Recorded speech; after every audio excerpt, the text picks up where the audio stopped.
Hello ధాత్రి creations. మీకు ఈవేళ మా ఊరి చెవిటమ్మ తల్లి గ్రామదేవత అమ్మవారు కొత్త అమావాస్య ఉగాది పోయిన తర్వాత 15 రోజులకి పున్నమి చైత్ర పౌర్ణమి వస్తుంది కదండి. అప్పుడు మా ఊరి గ్రామదేవతకు ముర్రాట పోసి పందిర్రాట వేయడం మా ఊరి ఆనవాయితీ అండి. ఇప్పుడు తల్లి పాదాలు కడిగి చక్కగా ఆవిడికి ముస్తాబు చేసి చల్లతనం చేసిన తర్వాత 3 రోజులు యాత్ర చేస్తారండి. యాత్ర అయిన తర్వాత తల్లికి మళ్ళీ చల్లదనం చేస్తారు. ఈ రోజు సాయంత్రం లలితాదేవి పారాయణం కూడా చదువుతారు. దీపారాధన కూడా చేస్తారండి. అంత చక్కగా తల్లికి ఎంతో ఆనందంగా. రోజు శనివారం కదండి, ఆదివారం సోమవారం దాకా ఉండి మంగళవారం మళ్ళీ తల్లికి చల్లదనం చేసి తర్వాత భోజనాలు కూడా పెడతారండి.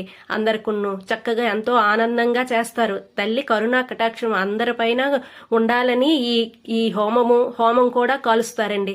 వారం వచ్చిందంటే చీకట్న 4 నుంచి స్టార్ట్ అవుతుంది తల్లి దర్శనం. మళ్ళీ 12 దాకా తల్లి దర్శనం అవుతూనే ఉంటది, చేస్తూనే ఉంటారు.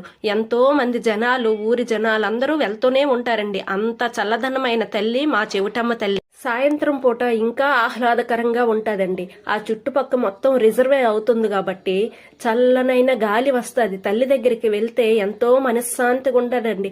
తల్లి దర్శనం చేయగానే ఇంకా ఆనందకరంగా మారుతుంది. ఆ తల్లి మందహాసం చూడగానే మన మనస్సులో ఎంతో తేలికైపోయి హాయిగా ఉంటదండి. అక్కడికి వెళ్ళగానే ఆ తల్లి అంత మహిమగల తల్లి అన్నమాట. హోమం చూడండి, అక్కడ ఆ దంపతులు సంవత్సరం వాళ్ళు చక్కగా కంకణం కట్టుకొని ఆ తల్లిని కొలుచుకుంటున్నారండి. స్వస్తి.